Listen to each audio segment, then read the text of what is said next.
Ça veut dire quoi? Ça veut dire tout simplement qu'on ne rapporte pas le propos à une expérience. Personne ne fait ça. C'est Mohamed Al-Ash'ari, même chose. Il a parlé d'Abdelrahim, mais à aucun moment, il n'a rapproché le propos qu'il tient par rapport à une expérience vécue politique lui-même. Le Ash'ari d'avant d'être ministre n'est pas le même que celui d'après. Donc le propos n'est pas le même. Alors très bien, ok, bah, je l'ai pas. D'accord, ok. Non, mais moi, c'est quelque chose de général. Au Maroc, je trouve que les gens ne parlent jamais de leur expérience politique. On est le seul pays, on est le seul pays où les gens ont été ministres, ont des responsabilités politiques, et le jour où ils sont plus ministres, ils se taisent et ils se terrent. Pas toi. Non, tu es rare. On est ils ne prennent plus position, alors que naturellement, dans tous les pays du monde, quand on a été ministre, c'est qu'on est autorisé à donner un point de vue sur ce qui se passe dans l'actualité. Au Maroc, on ne dit plus rien, comme si c'était une sinécure qu'on a vécue, et quand c'est terminé, on se tait. Parce qu'on sait qu'en se taisant, on a peut-être des chances de redevenir ministre. Alors que si on ne se tait pas, on ne va jamais redevenir. Et ça c'est le contraire. C'est le contraire de Abdelrahim Bouhabid. Exactement l'opposé de Abdelrahim Bouhabid de ce qu'il a été. Je termine sur ce point, parce que ce texte, moi, je tire 3 enseignements. Qu'est-ce que me dit ce texte? 3 traits fondamentaux de la personnalité d'Abdelrahim Bouhabid. D'abord, une éthique personnelle de l'engagement pour le bien public désintéressé, qui oblige à un devoir de sincérité et répugne au mélange des genres et des intérêts. C'est le premier point. Ça veut dire quoi, ça? En langage simple. Ça veut dire qu'en politique, ce n'est pas la vérité qui est importante, c'est la sincérité qui est beaucoup plus importante. On n'attend pas des hommes politiques qui nous disent toutes les vérités sur tout. Par contre, on attend d'eux qu'ils croient en ce qu'ils disent et qu'ils fassent ce qu'ils doivent faire pour véritablement mettre en œuvre ce qu'ils disent, qu'ils y croient. Cette question de la sincérité aujourd'hui est un vrai sujet. On se demande parfois si les gens ne disent pas des choses auxquelles ils ne croient pas eux-mêmes. C'est pas qu'on se le demande, c'est qu'on le constate même. Ça, c'est le premier point. Le deuxième, chez Abdelrahim, à part la mystique, l'éthique, c'est une mystique de l'intérêt général. Il parle dans son texte d'une mystique de la production. Moi, je dirais une mystique de l'intérêt général. Loin, et c'est en cela c'est en cela qu'il a sur tout son apport, loin de toute forme de mystification. C'est-à-dire qu'il ne raconte pas des salades. Il n'est pas en train de créer des illusions. Il n'est pas en train de nourrir des utopies. Non. On a une mystique d'intérêt général, c'est-à-dire qu'on est habité par la fonction, par l'amour du pays et par le fait que devant l'intérêt général, plus rien ne compte. Et que l'intérêt général, ce n'est pas la somme simplement des intérêts individuels. On ne cherche pas une place dans l'intérêt général comme on se cherche une carrière dans le secteur privé, par exemple. Ce n'est pas la même chose. C'est un autre ordre.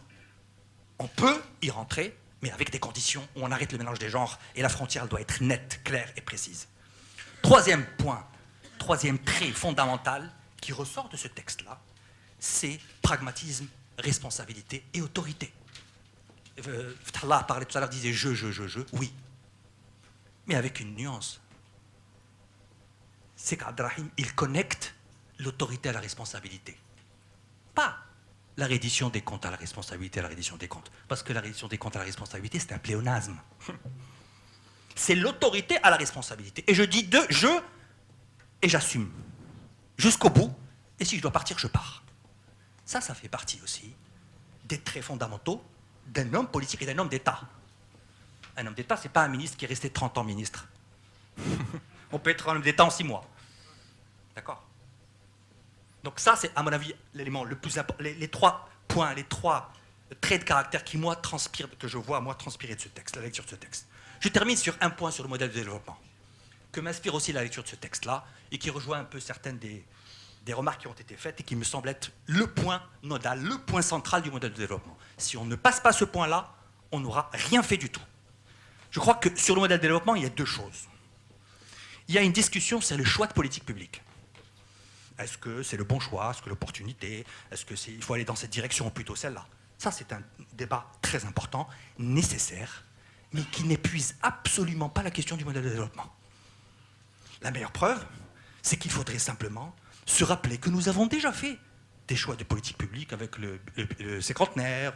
On a fait des choix qui étaient judicieux, qui étaient sans doute pas mauvais, mais on n'est pas arrivé à les mettre en œuvre. Donc c'est pas la peine de faire quelque chose de séduisant qu'on ne va pas mettre en œuvre. Donc autant le débat est important, autant ce débat sur les choix de politique publique, qui doit prendre sa part, ne doit pas éclipser, ne doit pas faire écran, ne doit pas le débat sur la gouvernance des choix de politique publique. Comment on les met en œuvre, comment on les conduit, ces choix. Il ne sert à rien de faire des choix, il ne sert à rien de faire un modèle de développement séduisant sur le papier, qui n'aura aucune chance de se réaliser sur le terrain, et dont les acteurs eux-mêmes sauront très bien, jamais le dire, que ça ne marchera pas. Mais au fond d'eux-mêmes, ils partiront avec l'idée que ça ne marchera pas. Donc une grosse partie, à mon avis, de la réflexion doit porter sur cette question de la gouvernance des choix de politique publique, et non pas simplement des options qui sont prises. C'est pour dire simplement, et je conclus sur l'actualité, que le problème du Maroc aujourd'hui, c'est moins le gouvernement que le système de gouvernance dans lequel nous sommes immergés. D'accord ? Et c'est ça ce qui doit être posé et mis à plat. Nous devons remettre à plat la question du système de gouvernance. C'est-à-dire comment on met en œuvre les choix sur lesquels on arrive tant bien que mal à s'accorder. Pour ne pas s'étonner ensuite qu'on n'ait pas obtenu des résultats et chercher des fusibles et chercher. Il faut qu'il y ait une certaine cohérence. Ça rejoint le souci de cohérence qui avait été dit tout à l'heure. Il faut être conséquent avec soi-même quand on fait un choix. C'est qu'on s'en donne les moyens, y compris sur le plan institutionnel, budgétaire, technique, humain. Et que tout ça doit faire partie du même package. Et ne rabattons pas nos problèmes aujourd'hui sur une question de compétence, s'il vous plaît. D'accord ? Le problème du Maroc, c'est pas simplement le fait qu'il n'y ait pas de ministre compétent. Il faut arrêter de se raconter des salades. Ce n'est pas le problème des compétences des ministres. On le sait, c'est les effets de système, les inerties liées aux effets de système qui font que le ministre le plus compétent du monde, individuellement, il ne fera rien du tout. Et on le sait. On a connu, en plus de cela, des ministres compétents au Maroc, qui étaient compétents sur le papier, mais qui ont fait de grosses gaffes, et qui se sont révélés parfois peu scrupuleux sur le plan moral. On a eu ça. Ce n'est pas une innovation non plus. Donc, j'ai rien contre la compétence. Heureusement, évidemment, qu'il faut être soucieux, attaché au fait que notre gouvernement, il y a des gens compétents. Mais arrêtons de faire croire ou d'alimenter l'illusion qu'avec cette compétence, on va résoudre les problèmes. Non. On résoudra les problèmes quand à la compétence, on associera le cadre nécessaire de gouvernance qui rend possible l'exercice de cette compétence, qui lui permet de se déployer dans un environnement où elle va donner le meilleur d'elle-même. La meilleure compétence du monde, elle ne donnera rien si elle n'a pas l'environnement favorable pour pouvoir donner. Merci.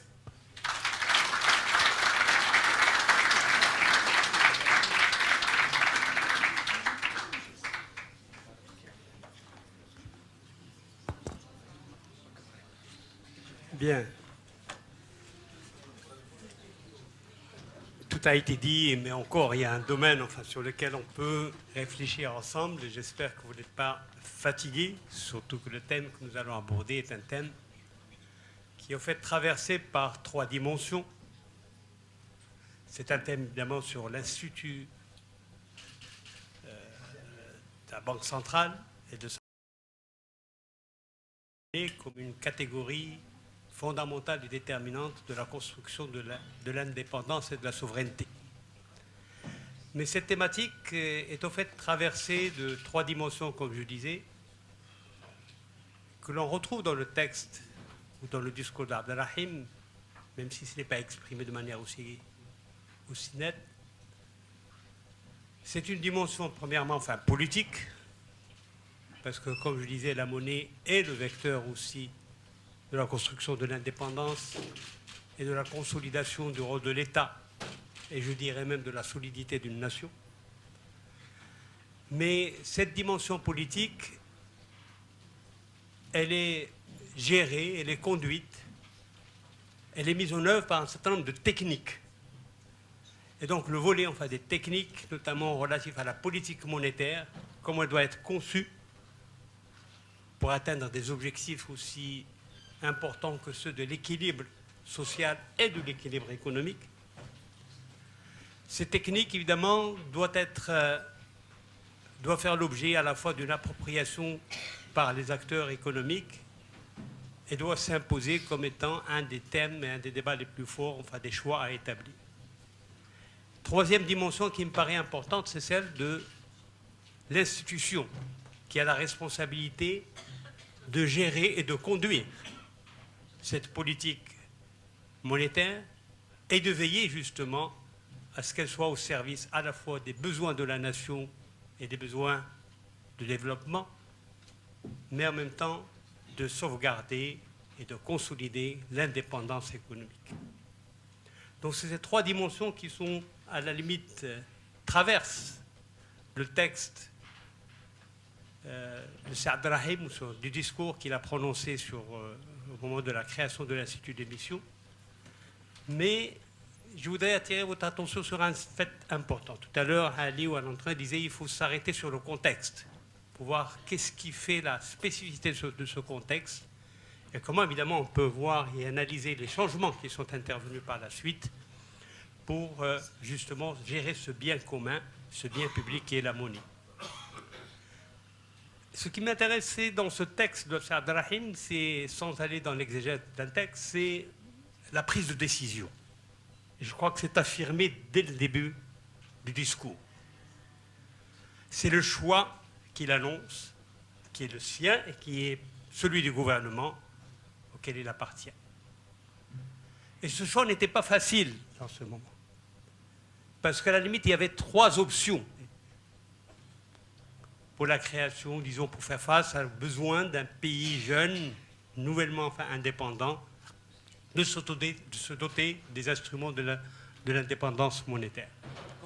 Il avait, un premier choix, c'était celui, parfois inspiré par les forces coloniales, de permettre au Maroc d'acheter des parts des actions dans cette banque d'État du Maroc, d'acheter des parts d'actions, et donc le Maroc serait, en tant que, évidemment, nation, en tant que représentation politique, dans un conseil d'administration avec soit ses anciens détenteurs des capitaux, et donc par conséquent garder la notion de société anonyme et partager au fait le pouvoir dans ce conseil d'administration.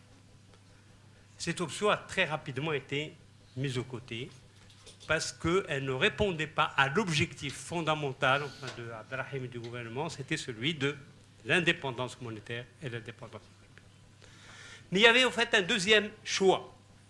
Et ce choix, il est extrêmement intéressant à relever.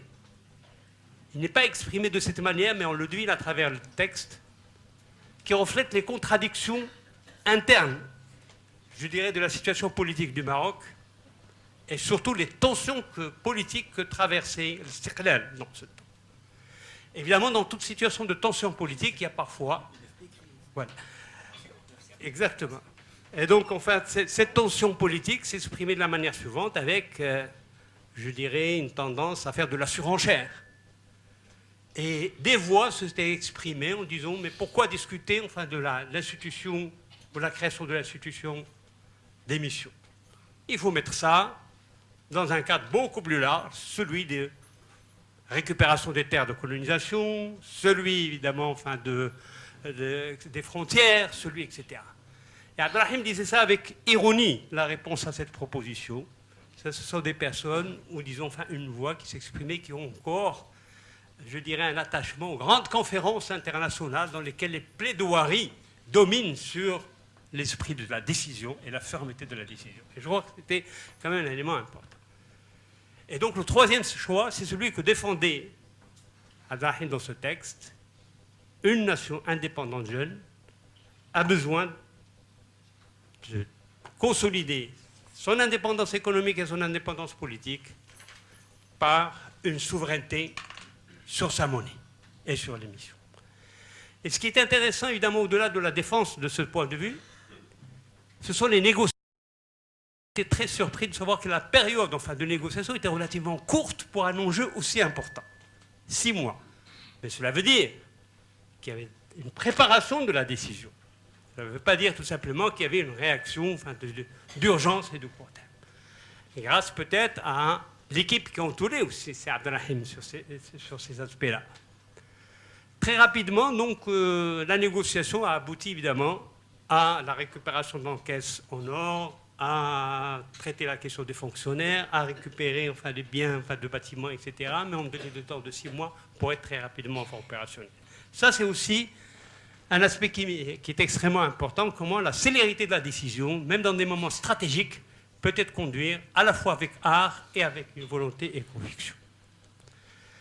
Deuxième aspect qui me paraissait extrêmement intéressant dans ce texte, et qui aussi renvoie à des questions d'actualité sur lesquelles nous allons revenir dans la deuxième phase. Vous avez compris que M. Moujahidi a beaucoup de mal à modérer une séance, mais il ne peut être qu'intervenant, il n'arrive pas à être modérateur. Ben écoutez, enfin un texte, il fallait pas nous donner le texte. Je vais être très rapide sur ces aspects-là, absolument. Je vais être très rapide sur ça. Bien.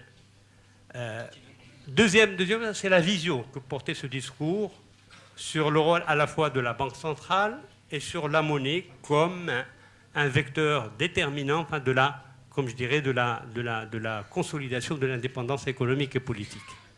Cette notion, enfin, de souveraineté monétaire qui nous interpelle aujourd'hui.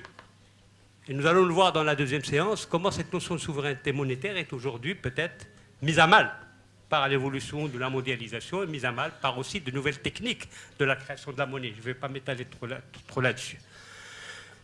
Mais ce qui est important enfin, dans le texte, c'est le rôle de l'instrument indispensable d'une politique économique et sociale. Disons, l'Institut d'émission, ce n'est pas tout simplement la création de la monnaie, mais c'est la monnaie au service d'une politique de développement. Et autour de cette question, non seulement enfin, les fonctions classiques de la Banque centrale sont rappelées, c'est-à-dire banque des banques, c'est-à-dire crédit, c'est-à-dire création de la monnaie, mais ce qui est encore plus important, c'est le fait que l'Institut d'émission, son objectif, c'est aussi de veiller aux équilibres, à l'équilibre social, à l'équilibre budgétaire, à l'équilibre évidemment enfin monétaire et à l'équilibre extérieur. Cette notion d'équilibre est très présente. En ajoutant cette appréciation que la monnaie est au fait le cœur de la confiance que peut avoir une nation, que doit avoir une nation dans les choix de politique économique qu'elle fait. Cette notion de la monnaie comme vecteur de la confiance, vecteur de la création d'une forme de cohésion sociale, pour éviter évidemment toutes les dérives. L'autre aspect qui me paraissait intéressant et qui est aussi d'actuel, c'est la notion de l'autonomie de la Banque centrale. Aujourd'hui, on fait référence à la notion de l'indépendance. Elle prend d'autres formes, et nous allons le voir. Mais déjà dans ce temps, les choix étaient autour de est-ce que la Banque centrale doit obéir à un diktat, disons, enfin, à des orientations enfin, politiques, ou à des orientations du ministère des Finances, ou est-ce que le commissaire de l'État qui est présent dans le conseil d'administration doit veiller aussi à accompagner l'Institut d'émission pour justement sauvegarder enfin, la monnaie sans s'impliquer dans un certain nombre de choix. Et se posait déjà cette question à cette époque, dans les situations de conflit, qui doit trancher? Et la référence à la personne du roi, à Sa Majesté Mohammed V, était le recours véritablement pour essayer de résoudre les arbitrages ou disons les conflits, si jamais il y a des conflits d'ordre politique ou d'ordre d'instruments de politique économique. Mais au-delà enfin, de ces choix sur lesquels nous allons revenir, ce qui m'a frappé aussi enfin, dans ce texte, c'est non seulement ce volontarisme et cette détermination, ces choix clairement annoncés, mais cette flexibilité qui est loin d'être un dogmatisme dans l'approche de questions aussi importantes que celle de la gestion de la monnaie. Et le discours de Saad Rahim se termine sur des choses extrêmement intéressantes qui sont d'ordre actuel. Nous avons la chance, nous autres pays jeunes, de pouvoir tirer le meilleur parti des expériences monétaires, cette ouverture d'esprit sur ce qui se passe ailleurs, pour ne pas rester dans un débat interne. Et en même temps, il est néfaste et dangereux pour les dirigeants d'un pays de se confiner dans une espèce de confort intellectuel ou d'inertie scolastique.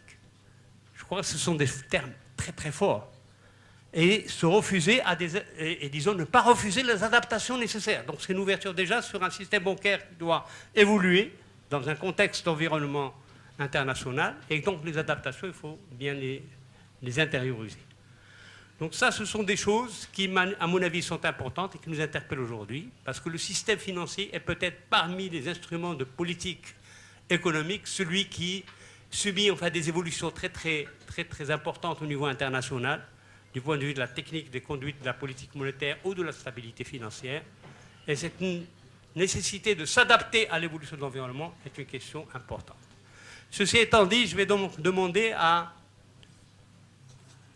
mes amis, à mes collègues qui font partie enfin, de ce panel, de prendre la parole selon les deux temps. Le premier temps, enfin, sur quelle lecture on peut faire, évidemment, de ce contexte et de ses applications en termes de politique, pour revenir dans un deuxième temps sur l'actualisation de cette réflexion. Autour de ce panel, nous avons Amina Alami, qui est connu de vous tous, qui est un monde enfin, de la finance, mais en même temps de la décision enfin, économique, dans le secteur du tourisme et autres, et qui a géré un certain nombre de grands choix stratégiques importants, aussi bien dans le domaine de la finance que dans le domaine enfin, du secteur du tourisme. Sa lecture sera extrêmement enfin, importante pour nous. Sibn Moussa, qui est du milieu enfin, bancaire, aussi de Casablanca. Il est là, Sibn Moussa? Oui, il est là. Ah, pardon. Karim Laïnaoui, qu'on ne présente plus, qui préside le think tank Policy Center for the New South, mais qui a une longue trajectoire aussi d'être un acteur des réformes de la Banque centrale et de la politique monétaire et financière lors de son passage à la Banque centrale. Et M. Mohamed Tamouti, qui est aujourd'hui directeur de la division, je crois, des études à la Banque centrale. 4 personnes qui ont à la fois enfin, le recul nécessaire, la pratique, et qui en même temps ont, je dirais, mis en œuvre un certain nombre de choix enfin, de politique financière qui sont extrêmement importantes dans le débat enfin, d'aujourd'hui, à la fois sur le rôle de la Banque centrale et le rôle enfin, de la politique monétaire et du crédit. C'est Amina Alavi, à vous la parole.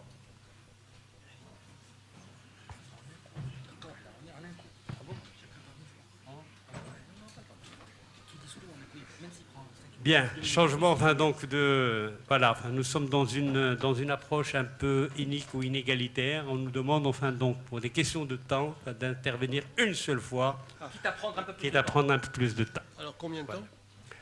12 minutes. Ouais, voilà. 12 minutes. Alors, bonjour à tous. Merci infiniment de votre invitation. Je suis très honoré. Je voudrais rendre aussi rapidement hommage à ces deux textes, à la vision, à l'engagement, au sens des valeurs et des responsabilités, à la cohérence aussi qui transpire dans ces deux textes et qui me semble, comme à vous tous probablement, d'une étrange actualité. Alors, s'agissant de la Banque centrale, j'aimerais, si vous le permettez, commencer par voir ce qu'elle est aujourd'hui, puisqu'on a, par le hasard du calendrier, lors de son 60e anniversaire, elle a modifié ses statuts. Ces statuts datent de juillet 2019. Il consacre un objectif principal qui s'appelle la stabilité des prix et introduit une notion qui découle bien sûr de 2008, de la crise de 2007-2008, la stabilité financière du pays. Avant, ça s'appelait la stabilité du secteur bancaire. Évidemment, il y a toujours la gestion des réserves de change. Et naturellement, ce texte consacre aussi sa pleine et totale autonomie, pour ne pas dire indépendance.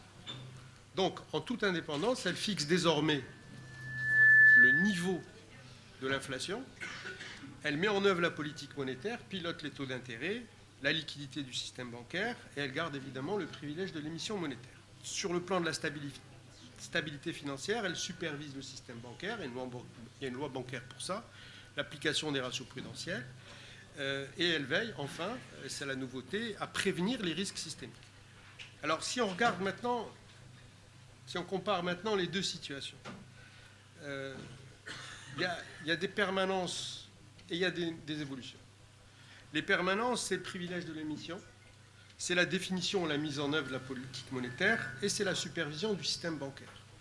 Et les évolutions, c'est l'autonomie, / l'indépendance, mais je vais revenir, il y a des nuances, et la mission principale qui n'est plus l'essor et le développement économique, mais qui devient la stabilité des prix. Alors on pourrait dire que dans une première lecture un peu rapide de 1959, du texte de 1959, on pourrait imaginer des choses que peut-être une deuxième lecture modifie. Parce que la notion d'autonomie est présente dans le texte de 59. Et on sent bien qu'au-delà du fait que la Banque centrale, en 59, alors que le pays est à construire, ne peut pas être autre chose qu'un instrument au service de ce développement, on sent bien en même temps, dans les propos du ministre, la volonté de la préserver de certaines tentations. Et vous évoquiez la fin du texte avec les nations qui ont eu des expériences heureuses et malheureuses, l'histoire, la République de Weimar, etc. Et on sent bien, je trouve, déjà les prémices de quelque chose qui va devenir l'indépendance 60 ans plus tard. Il y a un autre paragraphe dont je ne résiste pas à l'envie de vous le lire. L'institut d'émission est en même temps l'instrument indispensable d'une politique économique et sociale. La monnaie est une chose vivante qui exprime la prospérité de tout le pays, qui est une mesure de toutes les tensions internes ou externes, qui traduit toutes les formes d'équilibre et de déséquilibre. La confiance qu'elle inspire est celle qu'inspire la nation tout entière. Sa stabilité, son rayonnement parmi les monnaies des autres États, sa contribution au développement économique et social incombent à l'État et en son nom à l'Institut d'émission. Dernière phrase très importante, c'est en fonction de cet ultime et décisif élément que pourra être désormais conduite la politique de l'État. Et là, on voit aussi cette ambivalence où, d'un côté, elle doit jouer son rôle dans le développement économique, finalement en mettant au service du système économique les liquidités nécessaires, mais on voit poindre également le fait que la stabilité de la monnaie, à long terme, constitue une valeur de référence. Alors aujourd'hui, stabilité de la monnaie en 59, stabilité des prix en 2019, tout bon économiste vous dira que la stabilité de la monnaie et celle des prix, elles sont souvent liées. Donc voilà, je veux dire, il y a des permanences plus fortes qu'on ne l'imagine au premier abord. Alors, une question qu'on pourrait se poser dans le délai qui m'est imparti, c'est est-ce que c'est une bonne évolution ? Même si les évolutions sont légères, même si ce qui est fini par arriver était déjà en germe dans le texte 59, est-ce que c'est une bonne évolution, sachant que la Banque centrale aujourd'hui n'est plus formellement au service du gouvernement, elle n'est plus formellement au service de la croissance. Alors, bien sûr, ces statuts sont d'inspiration libérale, dans une première lecture, puisqu'elle est au diapason, ces statuts sont au diapason de tous les statuts des banques centrales occidentales. Mais pour ma part, j'ai tendance à penser que cette évolution du rôle des banques centrales, c'est en fait le capitalisme qui cherche à se prémunir contre ses propres pulsions autodestructrices. Donc, avoir une banque centrale indépendante, c'est quelque part l'aboutissement d'un long raisonnement et d'une longue histoire qui consiste à dire attention, les forces du marché finissent un jour ou l'autre par provoquer un certain nombre de déséquilibres et il faut dans le système une institution qui apporte un gage de stabilité. Alors, dois-je rappeler que l'histoire des 50 dernières années est là pour nous rappeler, avec son cortège de crises, de krachs, de chocs, de guerres, que l'économie mondiale n'est loin d'être un long fleuve tranquille. Dois-je rappeler la facilité avec laquelle certains gouvernements dans le passé ont largement et sans scrupule utilisé la planche à billets ?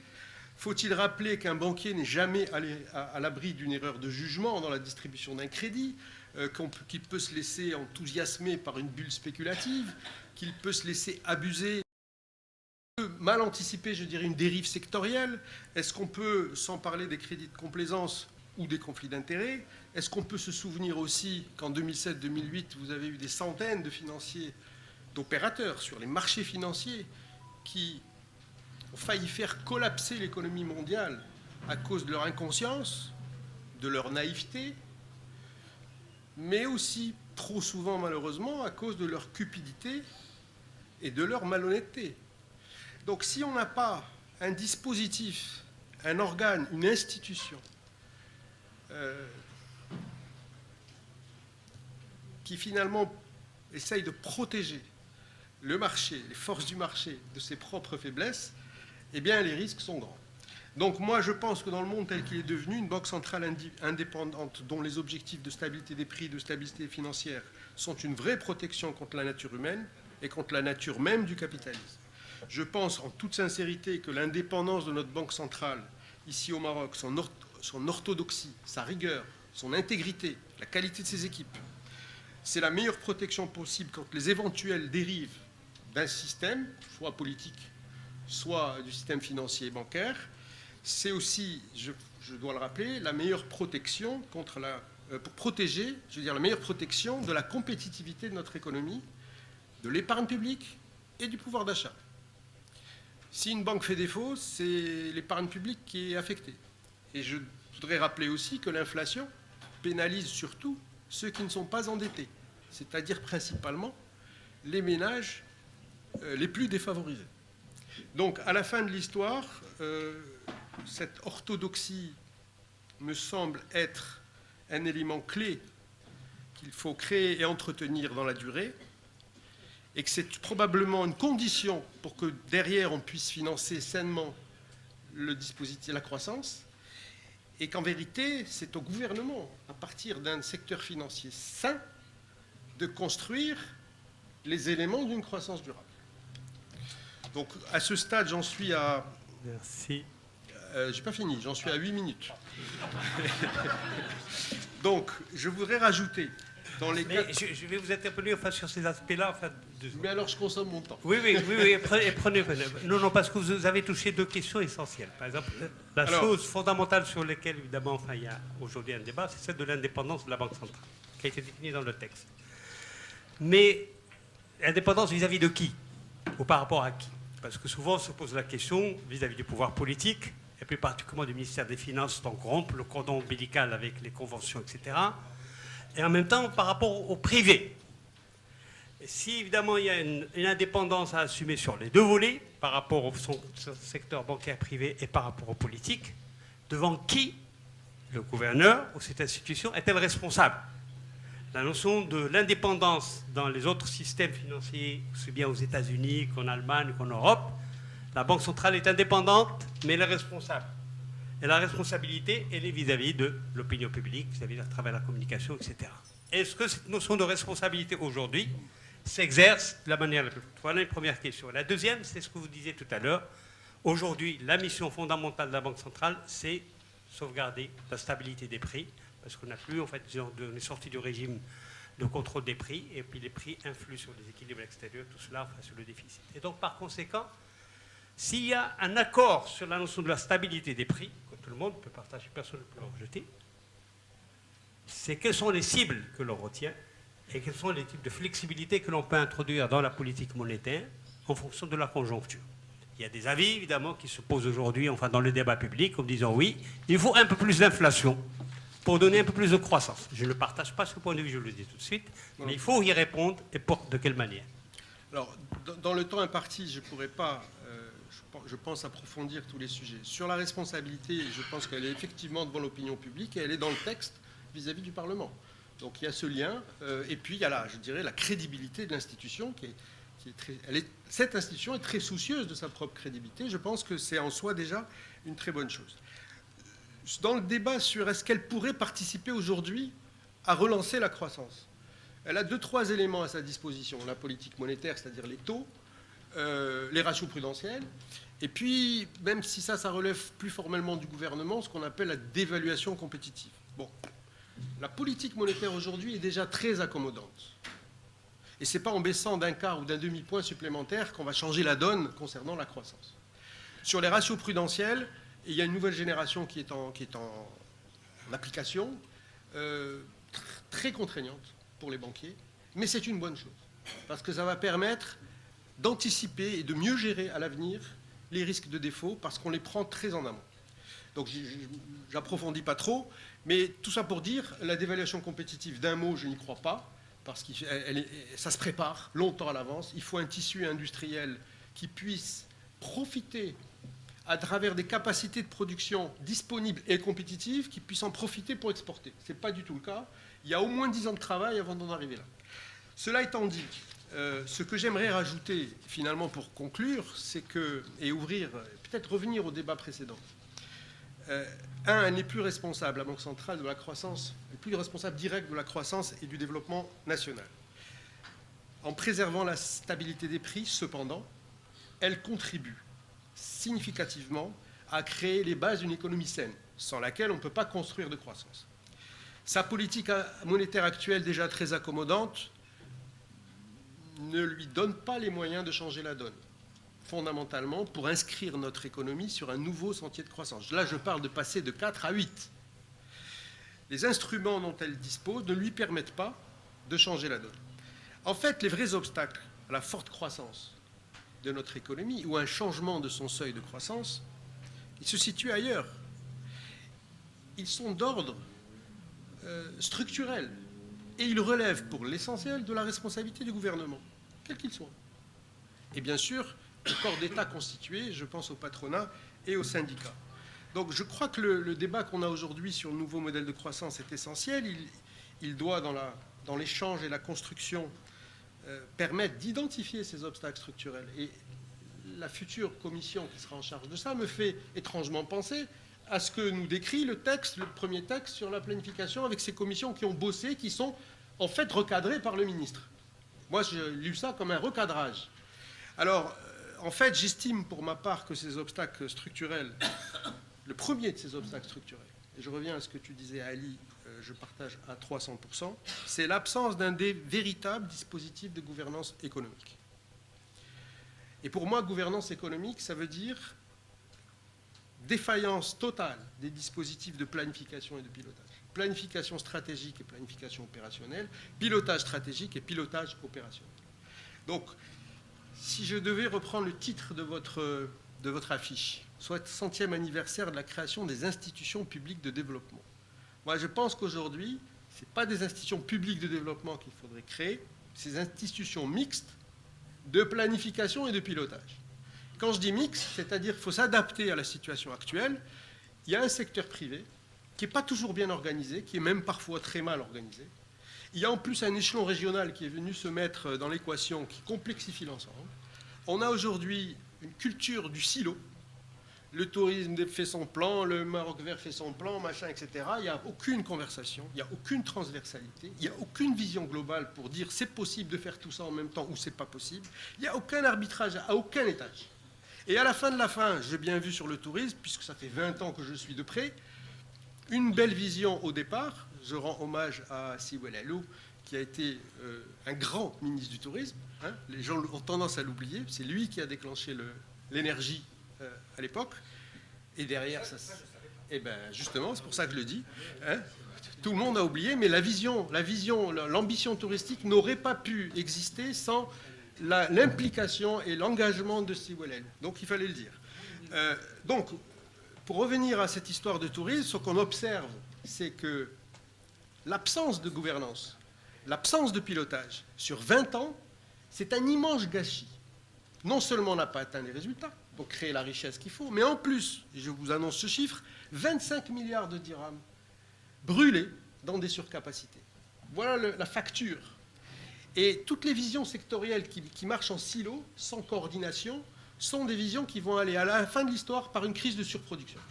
Et on va retrouver soit des oranges, soit des hôtels, des oranges sur la route et des hôtels en surcapacité. Donc j'en viens à ma conclusion. Pardon, peut-être si là j'ai dépassé. J'ai entendu personne dire ici qu'il fallait réhabiliter le plan. Moi, s'il y a une personne qui va le dire, c'est moi. Il faut réhabiliter le plan. Alors, peut-être pas le plan à la mode soviétique, naturellement. Je préférais peut-être la formule de De Gaulle, l'impérieuse nécessité. En tout cas, aujourd'hui, il nous faut des économistes, des économètres, des modèles de prévision à 20 ans pour imaginer notre économie dans 20 ans et en tirer des conclusions. C'est l'adéquation entre un objectif et des moyens. Si on dit que le Maroc doit croître de 8% l'an, sur 20 ans, il faut multiplier toutes les données de l'équation de base par 5. Il faut l'imaginer. Multiplier par 5, ça veut dire avoir 5 fois plus de débouchés. Et on en vient finalement aux trois grands facteurs clés du développement économique. La démographie. C'est quoi la taille optimale de notre population active? On a aujourd'hui un tiers des Marocains qui bossent. Comment voulez-vous qu'on y arrive?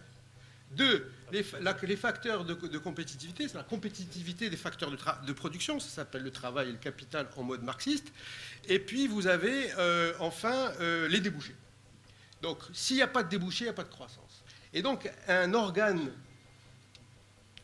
la réhabilitation du plan à travers un organe qui aurait cette mission, mais en concertation avec le secteur privé, avec les bases, nous permettrait de clarifier, d'apporter de la visibilité et donc de la confiance à la totalité des opérateurs. Aujourd'hui, c'est le sentiment de pagaille généralisé. Merci. Voilà. Et une phrase, moi j'invite tous ceux qui parlent de croissance à lire, à relire peut-être, Le Capital de Karl Marx. Peut-être pas les 5 tomes.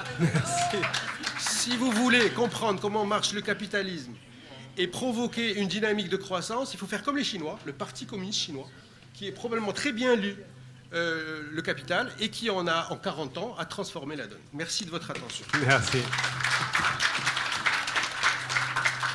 Voilà. Donc, mettez-vous de nouveau à Marx. On en tirera beaucoup de choses sur l'accumulation. Steve Moussa, à vous.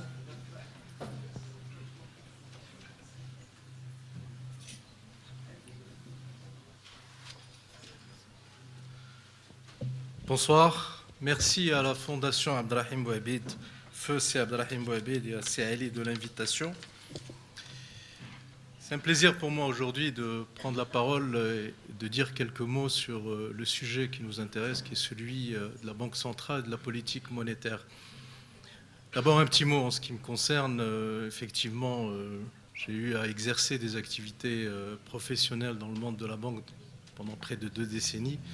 Et il y a déjà une décennie que j'ai quitté le secteur bancaire et je suis acteur dans le domaine de l'entreprise privée, dans le domaine économique et aussi acteur associatif et politique.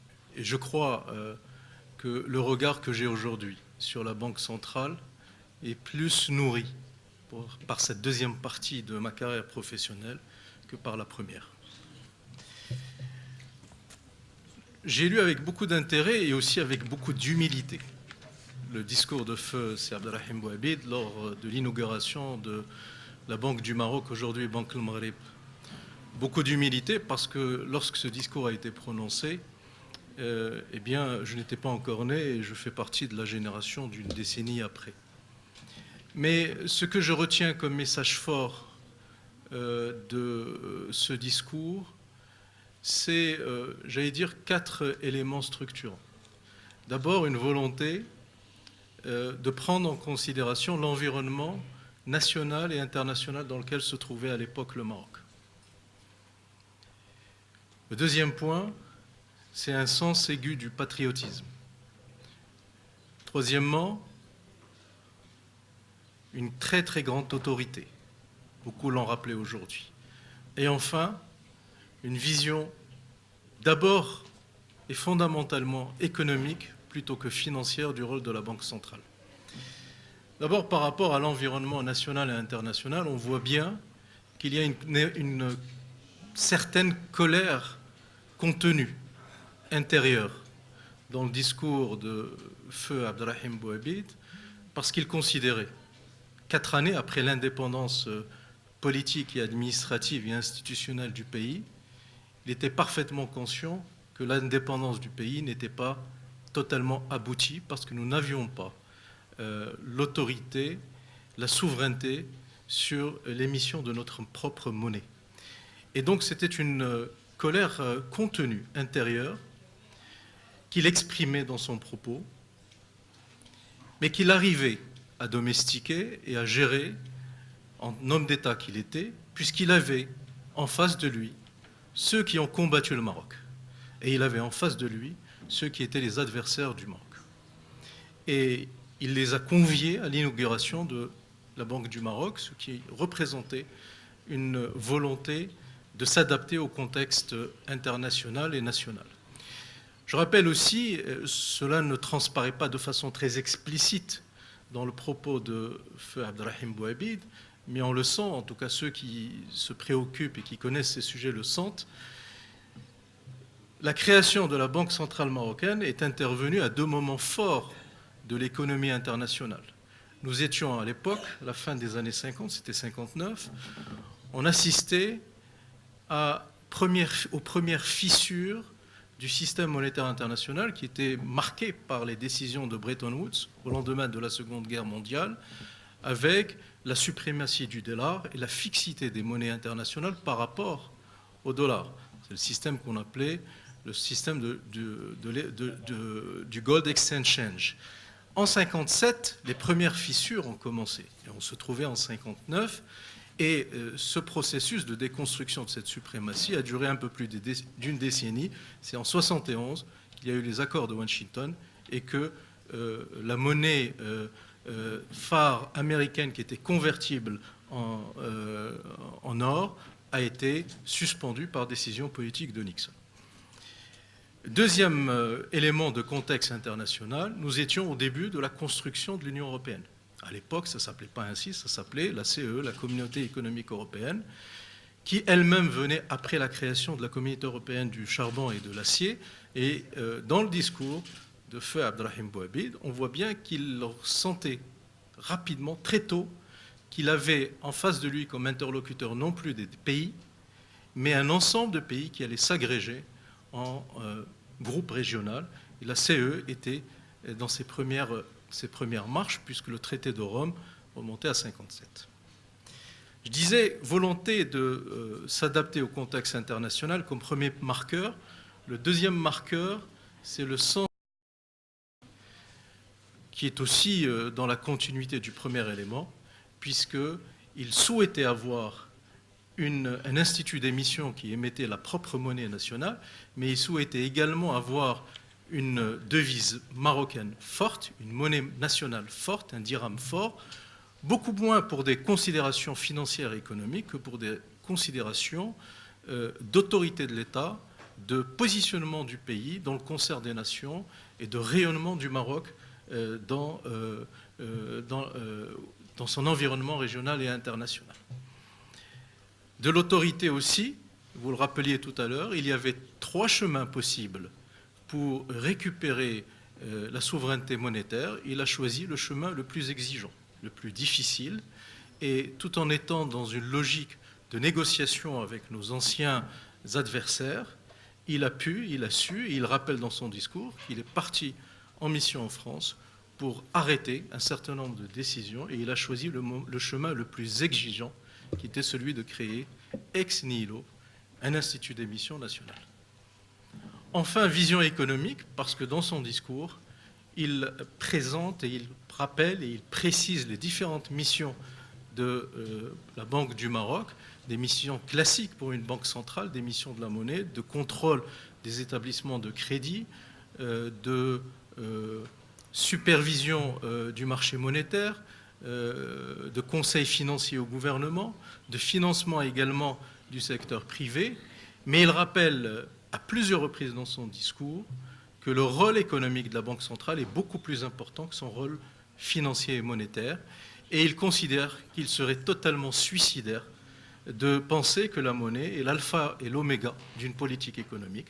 C'est un instrument important, mais ce n'est pas un instrument exclusif, et les considérations de développement économique et de promotion sociale des citoyens sont éminemment plus importants que les aspects purement financiers et monétaires. Donc voilà un peu les enseignements que je tire du discours fondateur de la Banque centrale marocaine. Alors, je voudrais vous féliciter de votre approche, parce qu'on dit qu'un pays, une nation, un peuple qui ne se souvient pas de son passé n'a pas d'avenir. Et l'exercice auquel vous nous avez soumis aujourd'hui est très utile, parce qu'il nous permet de comprendre ce qu'ont dit les pères fondateurs de notre pays. Abdelrahim Bouhabid en faisait partie. C'est Al Fassi, c'est Mohamed Belhassan Al-Wazini, c'est Abdullah Ibrahim, c'est Mohamed Bousta et quelques autres. Mais ce qu'on peut noter au fil des décennies, c'est que si la pensée politique et économique de ces personnages illustres a été, disons-le, oubliée dans notre pays, pour des raisons essentiellement liées, je ne reviendrai pas sur ça, au fiasco, au collapse de notre système d'éducation et de notre système de culture, je dirais qu'il y a d'autres éléments structurels que nous avons produits sur ces 5 dernières décennies. Plus simple, ce ne sont pas du registre de la pensée de ces pères fondateurs, mais simplement des recommandations assez aisées en termes de mise en œuvre et qui, elles aussi, ont été oubliées. Je pense par exemple au rapport du cinquantenaire, au rapport de recommandation de l'instance équité et réconciliation, aux différents rapports de Banque Maghreb, aux différents rapports de la Cour des comptes, certains rapports intelligents de la Banque mondiale et du Fonds monétaire international. Eh bien, on constate malheureusement que plusieurs de ces rapports sont restés lettres mortes. Et il y a une seule explication, il n'y en a pas deux, c'est parce que nous avons des déficits graves en services publics dans notre pays. Et tant que nous n'aurons pas réglé ces problématiques de gouvernance, nous aurons beau proposer des idées géniales, des plans, des stratégies, eh bien, ça restera souvent, tout le temps, lettre morte. Les enseignements que je tire par rapport à la situation actuelle. Je voudrais, sur cette question, vous poser Je termine mon intervention, si vous le voulez bien, si j'ai aidé, et je réponds de la continuité, et une logique et une cohérence dans mon propos. Je disais qu'il y avait 4 marqueurs, et je vais essayer de regarder la situation monétaire de notre pays d'aujourd'hui à travers cette grille de lecture. Le premier marqueur, c'est la capacité de s'adapter à l'environnement national et international surtout. Qu'est-ce qu'on constate? En pays, nous avons voulu avoir un système bancaire et financier solide, c'est parfait, c'est utile pour notre économie, et une banque indépendante. Et il a été rappelé il y a un moment qu'effectivement la Banque centrale vient de voir la loi promulguant ces nouveaux statuts être mise en application récemment. La loi avait été approuvée par 2 ans, et elle a mis 2 ans dans le circuit législatif. Plusieurs innovations ont été apportées, j'allais dire modifications ont été apportées. Le point crucial, le point névralgique des monétaires, c'est la mission de la Banque centrale. Et il est précisé que la mission principale de Banque Maghreb, c'est la stabilité des prix. Je fais partie de ceux qui se sont élevés contre le changement des statuts de Banque Maghreb. Je ne faisais pas partie de l'unanimisme que mes collègues de chambre parlementaire ont voté cette loi, conscient que j'étais, que c'était une erreur. Et je vais m'expliquer. Toutes les banques centrales, je dis bien, toutes les banques centrales dans le monde ont fait le chemin inverse. Cette idéologie de l'indépendance des banques centrales est une idéologie qui a pris naissance dans les années 80 et qui s'est consolidée dans les années 90 et qui a commencé à être battue en brèche au lendemain de la crise des subprimes et de la crise systémique mondiale. Et cette indépendance des banques centrales, comme je vous l'ai dit, est battue en brèche dans le monde entier. La Banque centrale du Japon n'est pas indépendante du gouvernement. La Fed a une nationale, mais elle est sous l'autorité du Congrès, et le Congrès peut attaquer la Fed, le président de la Fed, pardon, et il peut à tout instant changer la mission de la Fed et modifier ses statuts. La Banque d'Angleterre, la Banque centrale d'Angleterre, a une indépendance de mise en œuvre de la politique monétaire, mais la définition de la politique monétaire relève du gouvernement. Au milieu de l'échiquier précisément, qui est le ministre de l'économie et des finances. C'est lui qui définit la stabilité des prix. Ce n'est pas le gouverneur de la Banque centrale d'Angleterre. Il définit cette stabilité des prix. Le gouverneur de la Banque centrale met en œuvre la politique monétaire sur la base de la définition du gouvernement britannique, et dès qu'il y a une divergence par rapport aux objectifs et par rapport au prix, le gouverneur est obligé de venir rendre publiquement qu'il envoie l'économie et des finances les raisons de la déviation et les corrections. La seule banque centrale, bien la seule banque centrale qui est restée arc-boutée sur cette notion d'indépendance. Pourquoi? Parce qu'elle est l'héritière de la Bundestag, qui est la banque centrale allemande, par sa rigueur, son orthodoxie. j'allais dire, a mis un peu d'eau dans son thé. En réalité, elle a fait un peu marche arrière et elle a commencé à prendre en considération les problématiques des gouvernements, les problématiques essentiellement et des moyens d'équilibre social. La BCE, parce que son statut, il est inviolable, il est strict et il ne peut être modifié que s'il y a une unanimité des 27 pays ratifiée par les différents parlements ou par référendum. Ce qui a été convenu dans une négociation, c'est que la BCE, évidemment, reste celui de la stabilité des prix, mais qu'elle soit de la stabilité économique et sociale sans préjudice de la stabilité des prix, ce qui est une nuance importante. C'est vous ça? J'ai terminé mes 12 minutes ou 15 minutes? Oui, oui, bien. Alors, donnez-moi 2 Largement. minutes pour... Parce qu'effectivement, sur ces sujets, je pourrais parler très, très longtemps, et il y a énormément à traiter. Le deuxième sujet que je voudrais aborder, Rapidement, c'est s'il vous plaît, la pour maîtrise. Bien sûr, de manière équitable aux autres intervenants. pour Tout à 3 fait. minutes, pour 2 ou 3. Problématique des risques macro-prudentiels. Pour les comptabilités. La problématique des risques macro-prudentiels, là aussi, la Banque centrale marocaine applique à marche forcée une réglementation macro-prudentielle édictée par le comité de Bâle, qui est un comité des sages, c'est des banquiers centraux de banques anglo-saxonnes qui sont destinés. Sauf que cette réglementation, elle est appropriée pour des systèmes bancaires à dominante ou à caractéristiques anglo-saxonnes, c'est-à-dire essentiellement ce qui veut dire du financement de l'économie, du marché financier. Plus de 60% de l'économie américaine se fait.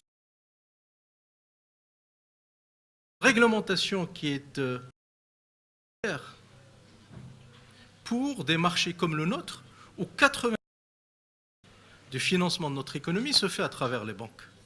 Et donc, il suffit qu'il y ait une réglementation draconienne pour qu'elle puisse avoir comme conséquence de déprimer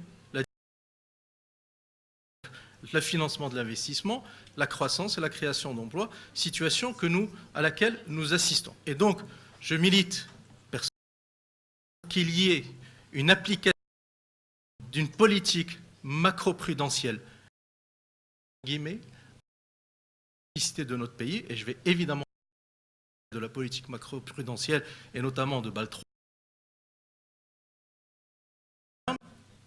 d'un suicide collectif. Merci. Merci, Seydou Moussa.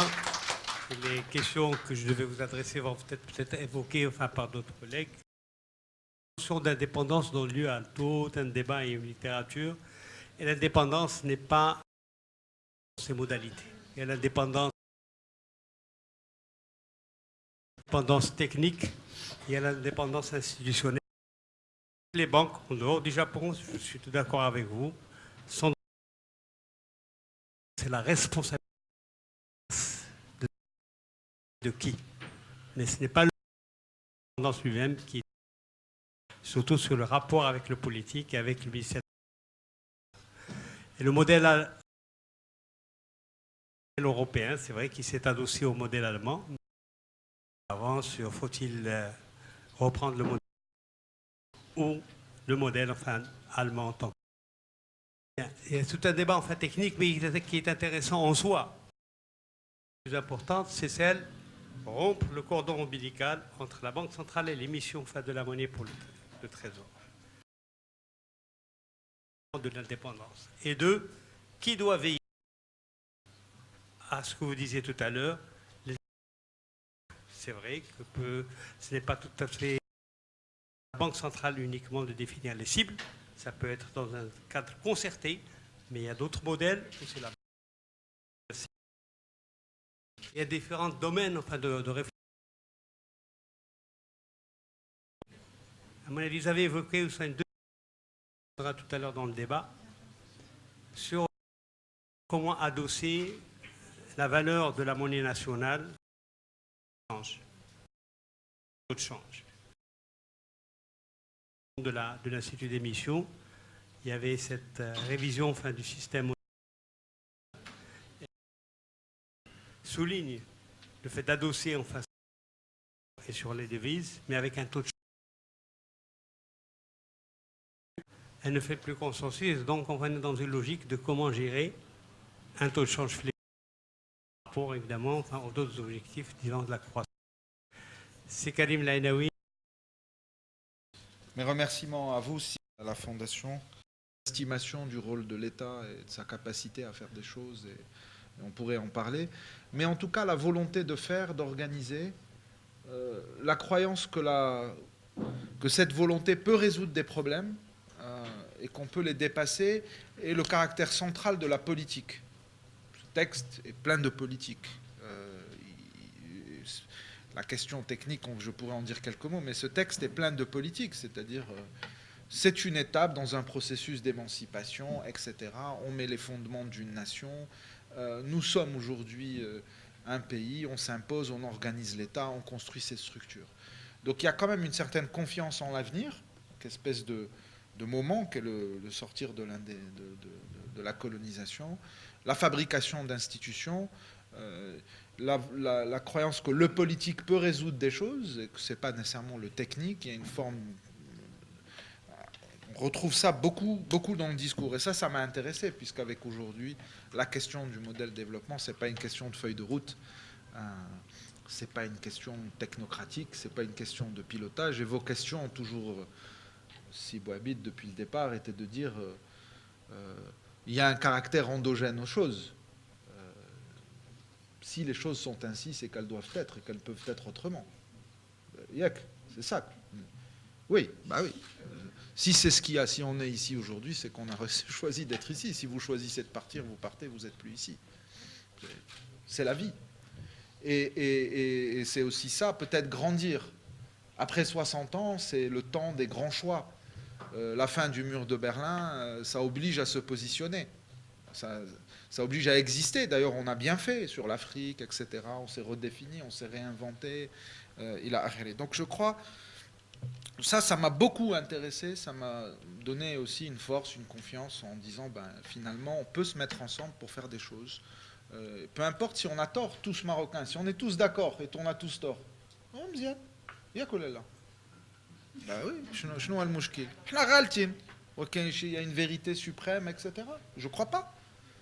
Si Alami nous parlait, je ne sais pas, non, si Ben Moussa nous a dit, il y a des gars quelque part ensuite qui fabriquent des lois et qu'on applique. Bon, si on a choisi de le faire, pourquoi pas? La question, c'est est-ce qu'on choisit, est-ce qu'on discute, comment on choisit. En même temps, on ne peut pas être sous la tyrannie si vous voulez, du consensus généralisé parce que ce n'est pas efficace. Donc il y a aussi, ce que j'ai trouvé intéressant dans le texte, c'est un peu le principe d'efficacité. Il faut être efficace. La démocratie, peu importe, à la limite, les valeurs qu'elle porte. Bien, mais ce qui m'intéresse, c'est qu'elle doit être efficace. Les défis de la démocratie aujourd'hui, c'est un problème d'efficacité. Ce n'est pas un problème moral, c'est un problème d'efficacité. Il faut délivrer, comme on dit en anglais, pour les populations, etc. Et ça, j'ai beaucoup aimé dans les discours, une organisation qui correspondait à ce temps-là, c'est-à-dire le plan, etc., à un moment particulier où il n'y a pas de capital privé, il n'y a pas de capitalistes dans le pays, il va falloir les créer.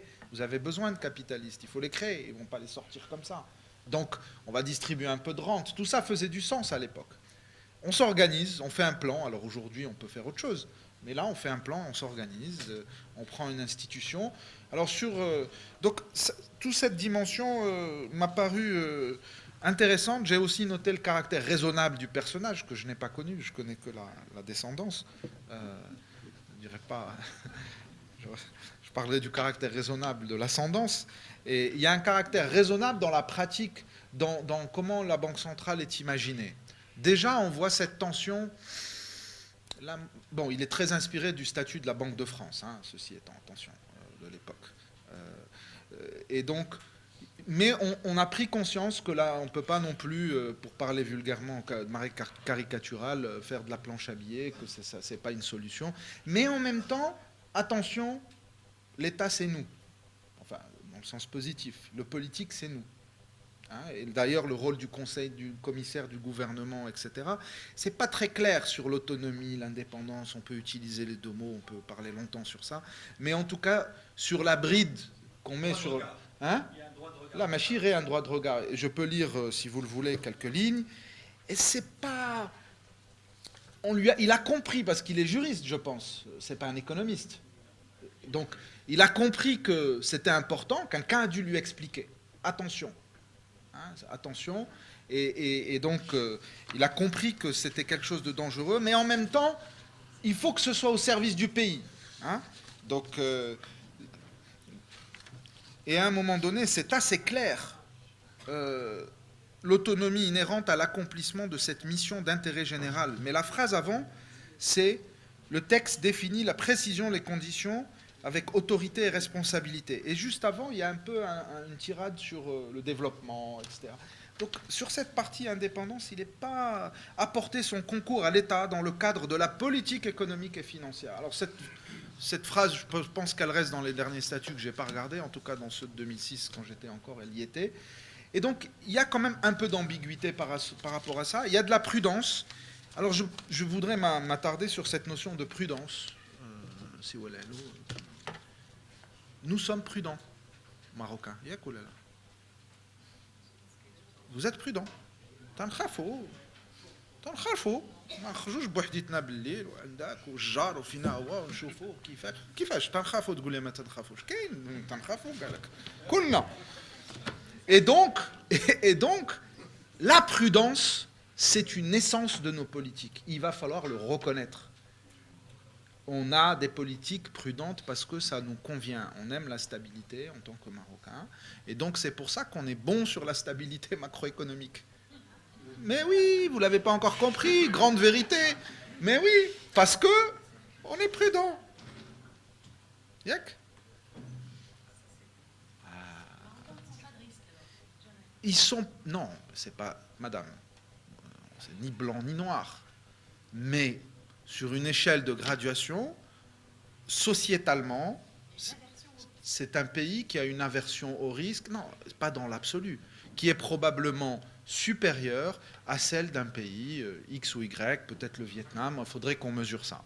Mais il y a une forme d'aversion au risque importante, mais c'est très bien comme ça. Mais fait Abbas, là, on peut d'abord, bon, vous êtes beaucoup de tihadi ici, donc غتبقاو تديوني وتجيبني بداك الشيء انا راه عييت ديجا نتوما مازالكم محيحين وانت درتيها خلعتيني بعدا توتالور درتيها خفت لا بوعبيد حتى هو يديرها دونك لا لا mais ce que je voudrais dire pour répondre à la question fondamentale de Siali qu'il a dit tout à l'heure, le caractère endogène des choses. Ce caractère endogène des choses, il peut correspondre à des choix implicites ou explicites de société, mais il ne vient pas de nulle part. Et dans ce texte-là, je retrouve des éléments et des ingrédients de qui nous sommes, nous, Marocains, et ça se retrouve dans ce texte de la Banque centrale, et ça se retrouve aujourd'hui dans le statut de la Banque centrale, etc., etc. Et ça se retrouve dans la culture de Banque El Maghreb, où j'ai passé 8 ans, une culture un peu partagée des banques centrales dans le monde entier, c'est un peu tous les mêmes, mais c'est une vraie culture qui est là et qui correspond assez à ce que nous sommes. Et c'est pour ça qu'il faut trouver ensemble des solutions qui correspondent à ce que nous sommes. Il faut parler, il faut se mettre d'accord. Une affaire de feuille de route, je suis désolé, Assi Amine, c'est pas une affaire de feuille de route d'ingénieurs qui déploient du pilotage. Ça, ce sont des accidents de l'histoire pour le Maroc. Oui, mais si pilotage opérationnel, je connais cette vulgate, je suis... Même, ça n'existera pas. Si ça n'a pas existé au bout de 60 ans, c'est que ça a peu de chances d'exister. Ça a existé dans des cadres protégés spécifiques sur lesquels on a pu faire des avancées. Je ne dis pas que c'est impossible, mais je dis que c'est difficile. Et si c'est difficile, ce n'est pas pour rien. Parce que, évidemment, quand on veut faire une politique sectorielle, on peut imaginer ce qu'on... Tout le monde pense de la même manière. Je pilote, je manage, etc. Pourquoi ça ne se fait pas? Parce qu'il y a aussi un choix profond de ce qu'on veut faire. Et c'est ça la discussion qu'on doit avoir aujourd'hui sur le modèle de développement. C'est une discussion de qu'est-ce qu'on veut faire ensemble. Juste, faux, peu m'importe à la limite, moi. Mais si... Hein? Oui, et comment? Et là où on veut prendre des risques, étant risque averse, on a pris des risques, on prend des risques. Mais disons-nous là ensemble où est-ce que vous voulez prendre un risque. On peut décider maintenant de prendre un risque. Et c'est ça la politique.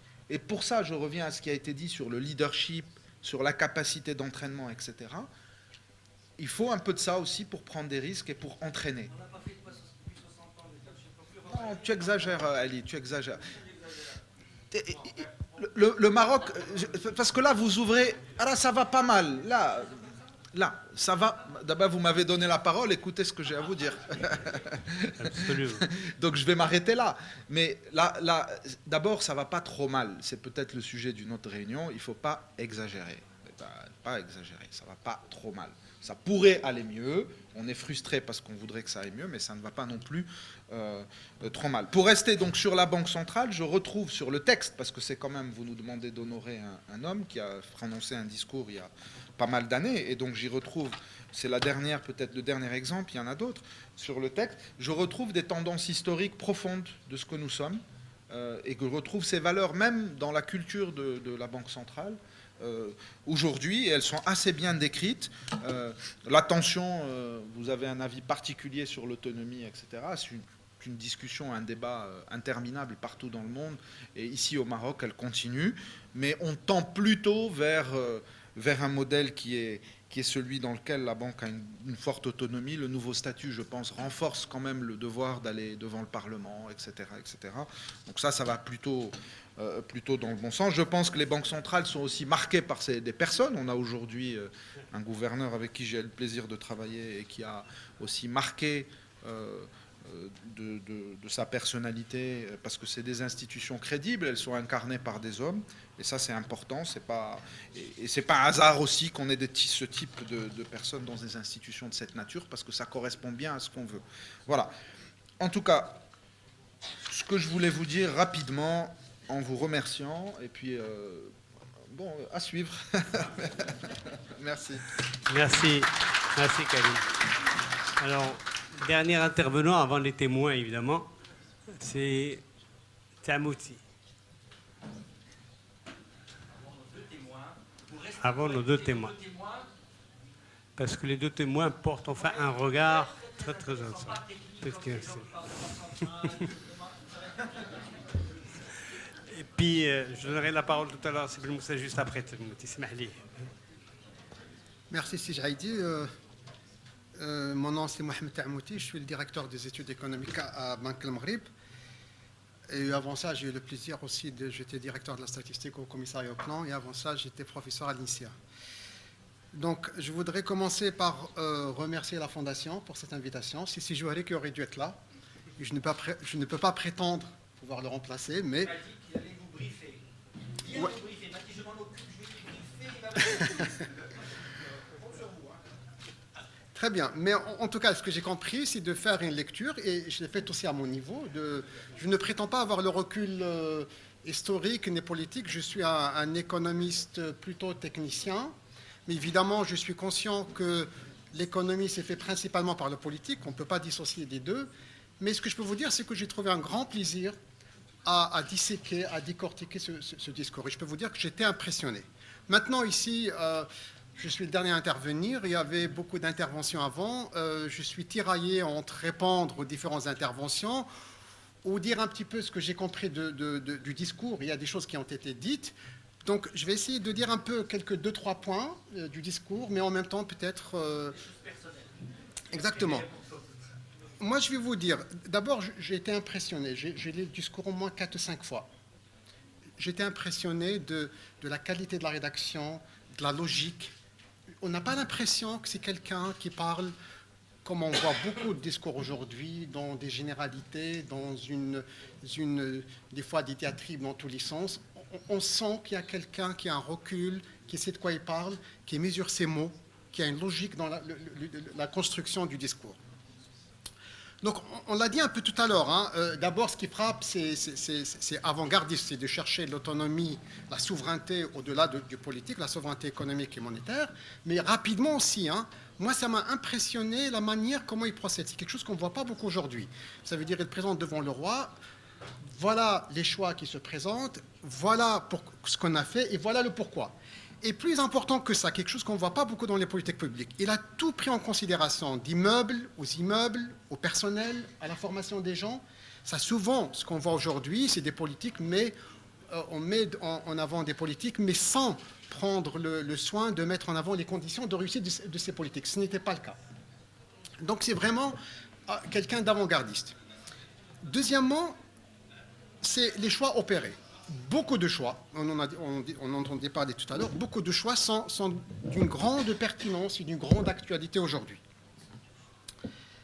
D'abord, et on vient de l'entendre un peu dans tous les sens, c'est l'indépendance de cette banque centrale. Moi, je pense qu'il faudrait, si on veut parler d'indépendance, il faudrait quand même lire les nouveaux statuts de la banque d'une manière un peu plus détaillée. Parce que l'indépendance ne veut pas dire je fais ce que je veux, ne veut pas dire que je ne parle à personne, ne veut pas dire que je décide de tout. C'est le législateur qui a décidé. Et le législateur, pas seulement au Congrès américain, au Maroc, va convoquer le gouverneur de la Banque centrale. Il ne fait pas ce qu'il veut. Deuxièmement, quelque chose de fondamental qui a été inséré dans ces nouveaux statuts, c'est la concertation. Ça a été formalisé. Les concertations entre la Banque centrale et le gouvernement, c'est formalisé à travers des réunions régulières entre le gouverneur de la Banque centrale et le ministre des Finances. C'est vrai que les statuts aujourd'hui donnent à la Banque centrale la possibilité de définir la politique monétaire, quelque chose qu'on n'a pas en Angleterre. En Angleterre, effectivement, c'est le ministre des Finances qui dit au gouverneur « je veux 2%, vous me ramenez 2%. » Ici, c'est la Banque centrale qui va la fixer, mais ça ne veut pas dire qu'il va la fixer comme ça. Évidemment, c'est quelque chose, et c'est aussi un facteur important qui est inséré dans les statuts. C'est dans la cohérence avec les autres politiques, c'est en concertation avec les autres politiques. Ça, c'est un point extrêmement important. Et puis, deuxièmement, cette notion d'indépendance qu'on voit dans le discours de Feu Abdelrahim Bouaoud, mais également dans le discours de Sa Majesté Mohamed V. Vous avez lu les extraits, je n'ai pas besoin de revenir dessus. C'est nécessaire pour que la Banque centrale puisse atteindre son objectif. Si à chaque fois, il y a un nouveau gouvernement qui, derrière la Banque centrale, va à droite, va à gauche, ben évidemment, il y a problème.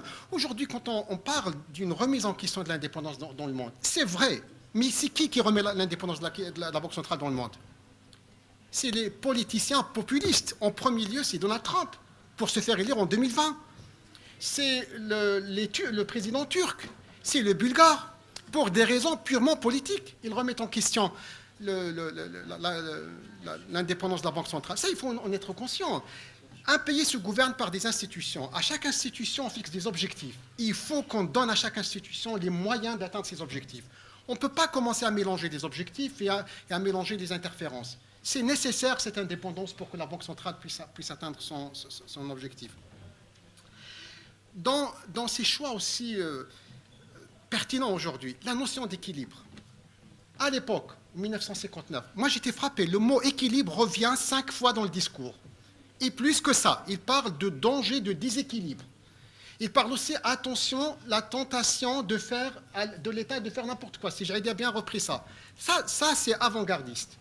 Ça veut dire qu'on ne peut pas avancer sans discipline. Évidemment, s'il faut laisser un peu de ça ou de ça, il faut le faire.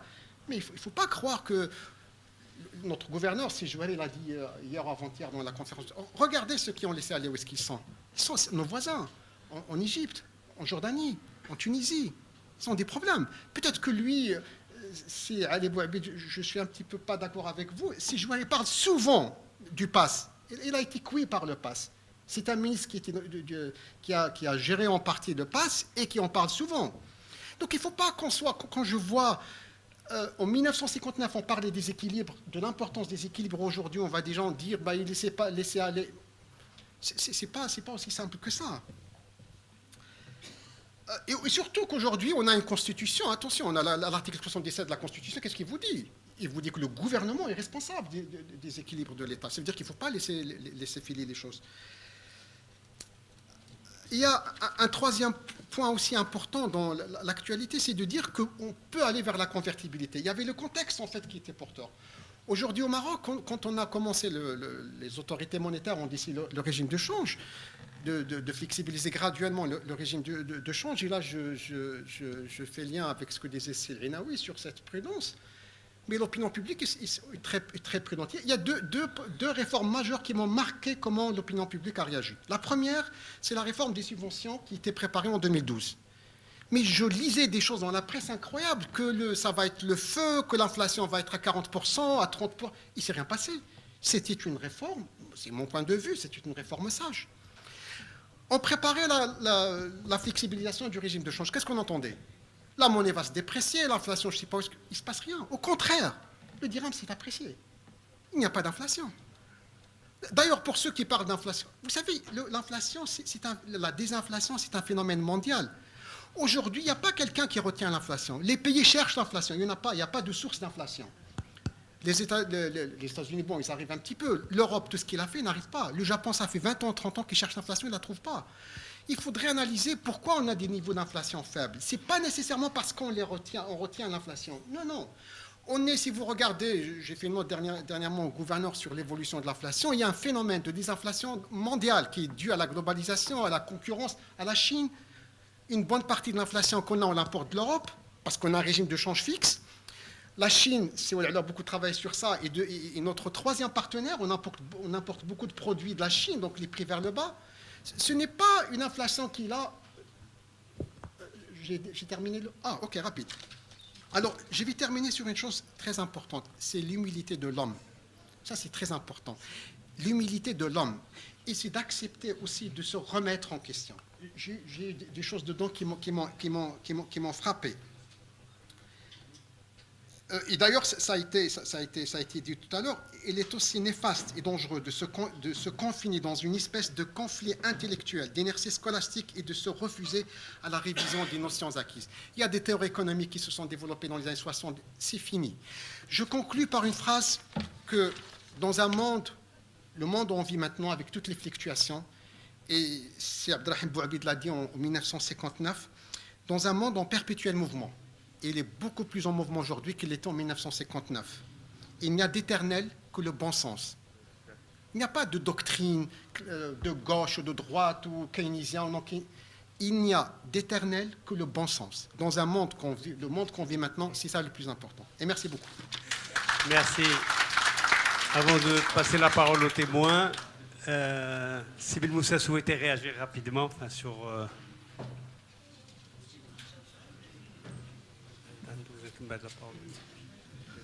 Merci. Simplement un complément. Ce que j'entends par la remise en cause de l'indépendance de la Banque centrale, ce n'est pas la soumission de la Banque centrale aux desiderata d'un gouvernement. Et ce n'est pas l'utilisation de la planche à billets et de la monétisation de la dette. Non, ce n'est pas cela dont il s'agit. Il s'agit de la soumission des décisions de politique monétaire à une autorité supérieure à celle du gouverneur de la Banque centrale, qui lui est totalement autonome, indépendant dans la mise en œuvre de la politique monétaire. Mais dans la définition de la politique monétaire, il y a politique. Et politique, en démocratie, c'est le peuple qui décide, à travers des assemblées parlementaires, et à travers un gouvernement qui a la confiance des assemblées parlementaires et qui est responsable de sa politique économique dans la politique monétaire, fait partie. Deuxièmement, la problématique des banques centrales, elle porte éminemment sur des problématiques de taux directeurs, de ciblage d'inflation, mais pas seulement.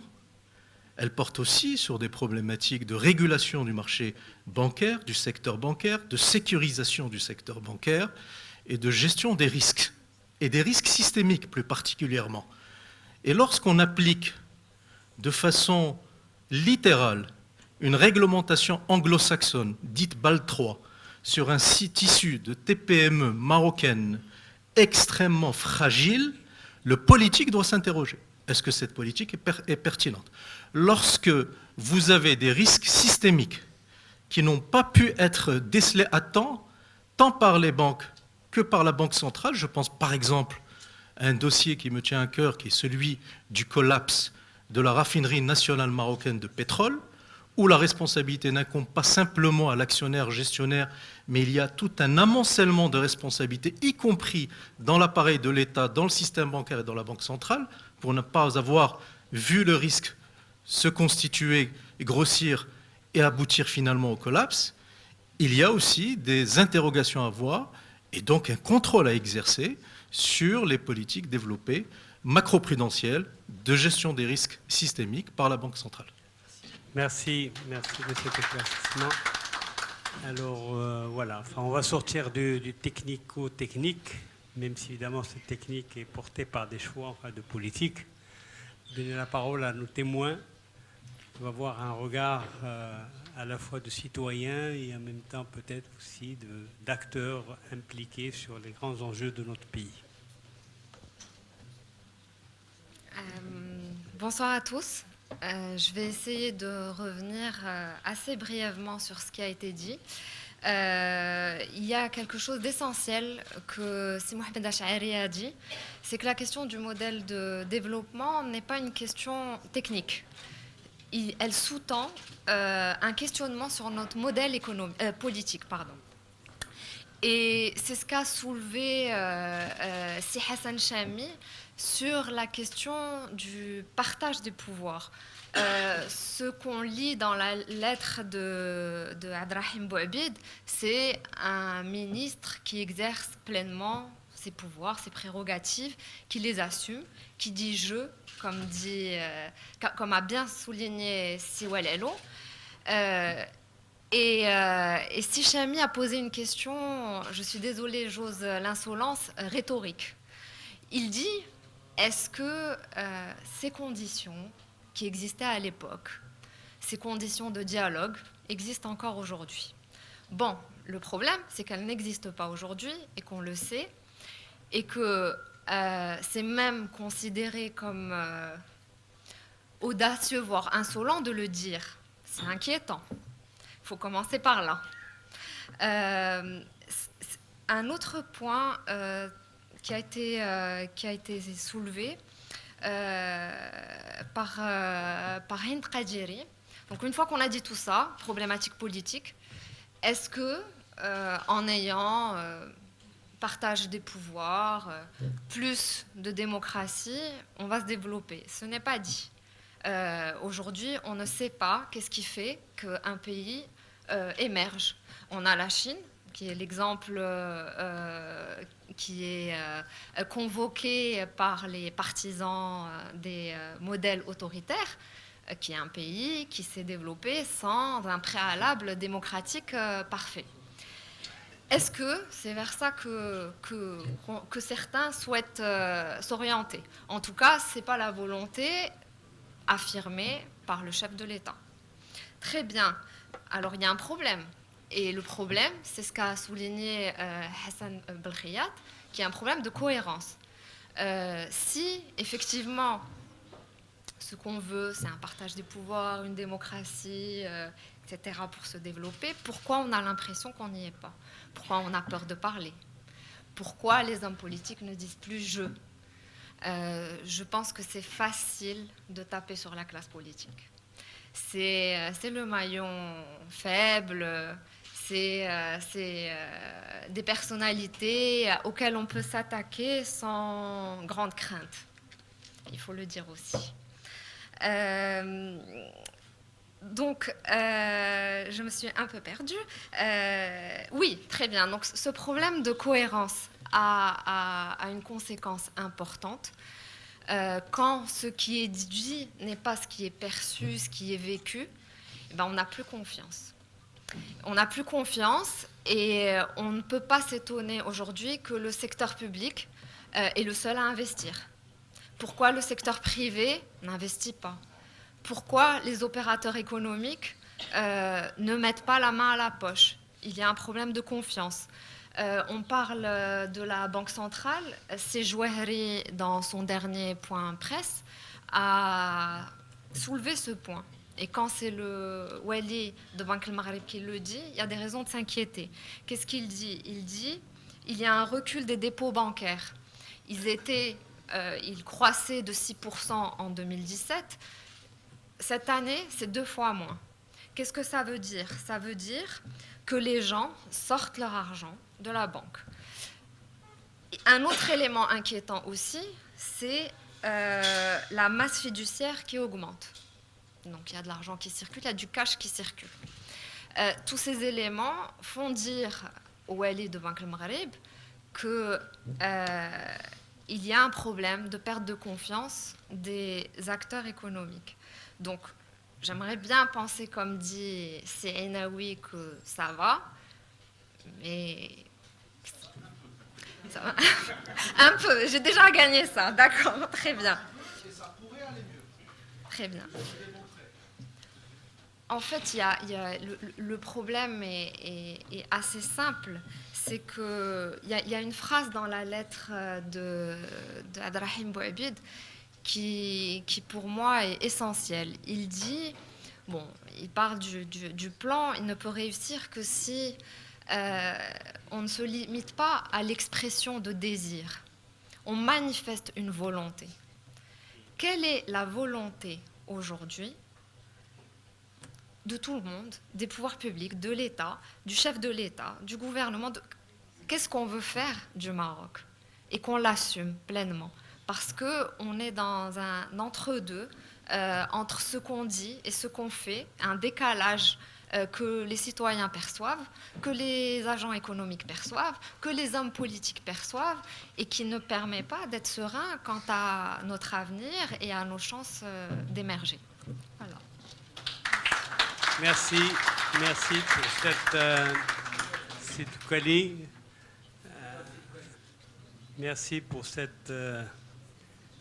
retour sur ce que sont les valeurs fondamentales, enfin, de notre et qui sont nos soucis.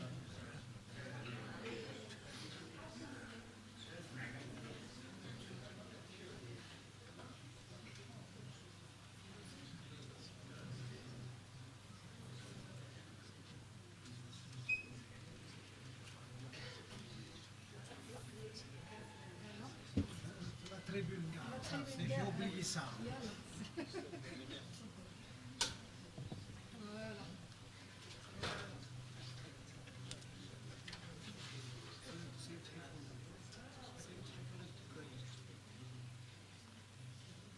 On a été très patient avec vous, alors soyez patient.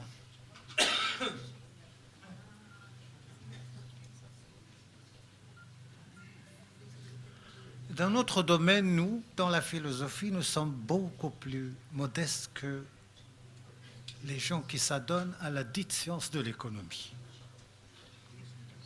Alors que s'il y a un domaine où il faut vraiment avancer à pas de loup, avec beaucoup de prudence et d'humilité, c'est bien celui de l'économie, je veux dire de la finance.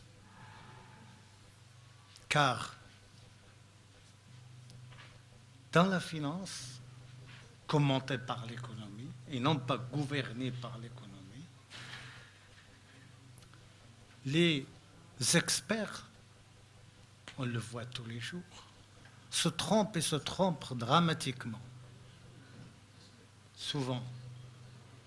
Cela fait partie des risques du métier de ce qu'on appelle l'expert. Parce que l'expert, on lui pose une question confuse, on lui demande une réponse précise. Alors que les financiers ne se trompent pas, ils gagnent ou ils perdent. Parce qu'eux ne commentent pas, ils agissent et sont condamnés à agir. Les mesures, les points de vue, on a assisté le long de cette belle journée à ce spectacle d'affirmation et de contre-affirmation, ce qui est tout à fait normal. Chaque affirmation dans ce domaine provoque nécessairement une série de contre-affirmations. Je ne commente pas ce qui a été dit, c'est juste un point de vue. Mais ce qui m'intéresse, moi, cet après-midi, c'est comme moi, humblement, j'ai lu ce texte prononcé le lundi 23 novembre 1959. Bien, vous savez, ça appartient au passé de chacun de nous, sauf quelques-uns qui sont jeunes. Et quelque chose qui appartient au passé, quand il cesse quelque chose d'intéresser le présent, passe, c'est-à-dire disparaît. Mais ce genre de texte intéresse le présent, et je vais vous dire pourquoi, comment je l'ai perçu, et je m'excuse si je me trompe. Platon écrit dans le livre des lois que les économistes doivent lire attentivement. La première vérité difficile à connaître, comme on est des profs, souligner le mot difficile, et que, en effet, l'art politique véritable, soulignons véritable, ne doit pas se soucier du bien particulier, mais du bien général. Hors du texte, pourquoi? Répond Platon, parce que, car le bien commun assemble. J'ouvre une parenthèse pour dire au professeur Walalou que le monde change, les valeurs aussi. Il n'y a pas de valeurs figées, car les valeurs font partie de ce qu'on appelle le monde. Un Anglais qui a écrit, son nom m'échappe maintenant, « Rien de nouveau sous le soleil, sauf un monde qui change. » Et quand le monde change, alors la notion de national, que l'on retrouve avec force dans ce texte, signifiait à l'époque, 1959, c'est une belle période qui n'a pas duré longtemps, tout le monde. Le mot national cherchait à inclure tout le monde. Aujourd'hui, cette valeur, la notion nationale, cherche à exclure presque tout le monde. Ce sont les mouvements les plus rétrogrades au passé horrible et à l'avenir obscur qui s'appelle aujourd'hui national. Et nos amis politologues leur donnent un joli nom qu'elles ne méritent pas, populistes. Ce ne sont pas des populistes, ce sont de dangereux démagogues. Alors, Platon de continuer, car le bien commun assemble, le bien particulier déchire les cités. Et bien commun et bien particulier gagnent tous les deux à ce que le bien commun, plutôt que le premier, c'est-à-dire le bien commun, soit solidement assuré, parce que le bien commun assure le bien particulier. Alors, ce qui a attiré mon attention dans le texte de 1959, prononcé ce fameux lundi, prononcé par notre grand camarade wahhabite, c'est le sens de l'intérêt commun. Les mesures sont discutables.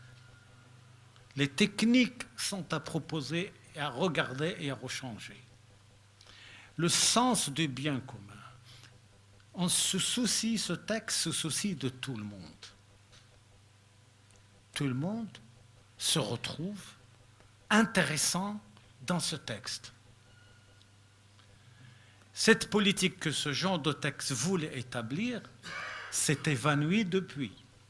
Car depuis cette époque et jusqu'à cet instant, les politiques gouvernementales, celles des uns comme celles des autres, et jusqu'à aujourd'hui, ne se préoccupent et ne se soucient que d'intérêts, de biens et d'intérêts sectoriels. On privilégie un domaine, on a toutes les raisons du monde pour le faire, mais cela finit par donner un coup de massue sur la gueule du bien commun. Alors ce texte se soucie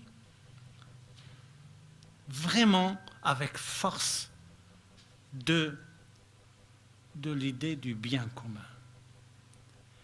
Et l'oubli des biens communs, ce que j'ai appelé en 1993, l'oubli des gens, lorsqu'on oublie les gens, alors toutes les politiques, les bonnes et les mauvaises, se valent. Parce que les gens, c'est la majorité. Et on fait comme si ces gens-là n'existaient pas. Et la raison calculante qui domine le monde de la finance et beaucoup d'analyses économiques plonge dans cet oubli. Souvent, ce n'est pas toujours le cas, mais assez souvent. Donc ce texte aujourd'hui nous intéresse aujourd'hui parce qu'il nous rappelle quelque chose d'extrêmement difficile. Comment se soucier du bien commun qui, lui, assure et garantit et porte le bien particulier. Car souvent, on confond le bien particulier et le bien public, le bien commun. Ça, ce n'est pas très grave, parce que la confusion est involontaire. Lorsqu'on fait une confusion volontaire, cela ne s'appelle pas une confusion. Ce qui est grave, c'est que lorsqu'on prend le bien particulier pour le bien commun. Dans ce cas-là, celui qui adopte cette position ne doit ni lire ni s'approcher de ce texte. Il doit l'ignorer. Alors ce texte nous rappelle avec force l'importance pour toute politique rigoureuse et sérieuse, l'idée de s'intéresser fondamentalement, et c'est très difficile, au bien. Regardez, je prends l'exemple de la France. Combien de présidents français ont fait leur campagne sur « moi je suis le président du pouvoir d'achat, moi je suis le président » et finalement, ça n'a pas été le cas. Aujourd'hui, au moins, les grands démagogues du monde avancent visage découvert, sans masque. C'est une bonne chose, même si elle est très mauvaise, parce que moi, on sait à quoi s'en tenir. La deuxième chose que ce texte me fait remarquer, c'est le texte qui me le fait remarquer. Non. C'est la motivation. Un texte motivant, un texte motivé. J'ai entendu des amis dire, des collègues, il y a de la décision dans ce texte. Babit dit jeu, etc. Il décide. Bien sûr, le ministre est là pour décider. Depuis pas mal de temps, nous avons connu des ministres qui ne décident de rien et qui peuvent décider et changer de décision comme ils changent de chaussettes. Donc, décider, ça c'est le propre de l'homme politique. Mais décider quoi? Décider, on peut décider avec nonchalance, presque avec un dégoût, presque avec un rejet. Dans ce texte, les décisions sont prises avec motivation. C'est peut-être l'esprit de la personne, le personnage historique de Boabit, c'est peut-être l'esprit d'une époque qui n'a pas duré longtemps, hélas. Aujourd'hui, posons-nous la question, et que chacun se la pose à soi-même.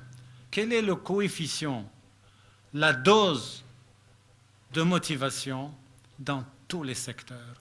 Dans l'enseignement, les élèves et les étudiants ne sont pas motivés pour étudier. Les enseignants, en bonne partie, ne le sont pas non plus. Très peu qui le sont vraiment, et il y en a quand même. Vous allez dans une administration, on dirait que les gens sont là parce qu'on les contraint d'y être, et non pas pour travailler. Pousser un Marocain à faire son travail aujourd'hui avec motivation, elle le fait avec péniblement. Alors, mais organisez un colloque, s'il vous plaît, sur ce grand thème de la motivation. Le troisième point, et c'est le dernier. Le texte, on peut dire, les mesures prises en 1959 sont discutables aujourd'hui. Est-ce qu'on peut les prendre, les reprendre, les regarder? Ça, c'est l'affaire des économistes et des juristes. Mais dans le texte se dégage une force de sincérité. S'il vous plaît, le mot sincérité n'est pas une valeur morale. Parce que les valeurs morales, on s'en passe aisément. Même les moralistes. C'est une physique, c'est-à-dire une politique.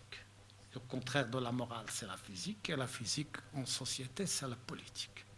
C'est-à-dire, pour que l'on dise, cette personne, cette politique, cette mesure sont sincères, il faut qu'on les voit, qu'on les regarde d'une façon assez constante. Il faut que ce soit visible, touchable dans la cité, il faut que ça affecte positivement l'ensemble. Le degré de sincérité aujourd'hui est tellement faible qu'il me fait peur. Maintenant, et j'espère que ce soit seulement mon cas, et qu'on peut s'autoriser de me qualifier entre mille guillemets de pessimiste, que je ne suis pas. Un homme, un ami, une personne s'engage, même si ce mot a été vraiment assassiné. Dit avant, faire une promesse avec force, donner sa parole de la façon la plus ferme, et le lendemain, l'amnésie est totale. C'est-à-dire le coefficient insincérité est tellement fort sur le souhait oiseux de sincérité. Je vous invite à lire, c'est téléchargeable légalement, un texte lumineux de Montesquieu qui s'appelle « De la sincérité ne dépasse pas 50 pages » et dans lequel Montesquieu dit « Quand Dieu aime une cité, il la remplit de gens sincères. Quand Dieu veut casser une cité, il la remplit de gens insincères. Alors faisons que ce qu'on appelle les forces vives, c'est-à-dire ceux qui tiennent encore à l'idée du bien commun, développent non pas des valeurs morales, je le répète, les valeurs morales, tout le monde s'en passe aisément, à développer dans les rencontres, dans les écrits et surtout dans les exercices du quotidien, un enseignant par rapport à ses enseignés, un médecin par rapport à ses patients, un conducteur de taxi comme un ministre. Nourrir, alimenter, s'accrocher, c'est un exercice terrible, c'est un exercice pénible comme tous les exercices. L'exercice de la sincérité. Et dans ce texte, il y a une forte dose de sincérité. Je vous remercie. Merci. Merci, Sékouali. Je crois que ceux qui sont restés jusqu'à la fin ont eu droit quand même à une belle fin de cette réunion. Alors, agissons ensemble avec sincérité, avec engagement pour ce bien commun qui est à reconstruire dans ce pays. Merci.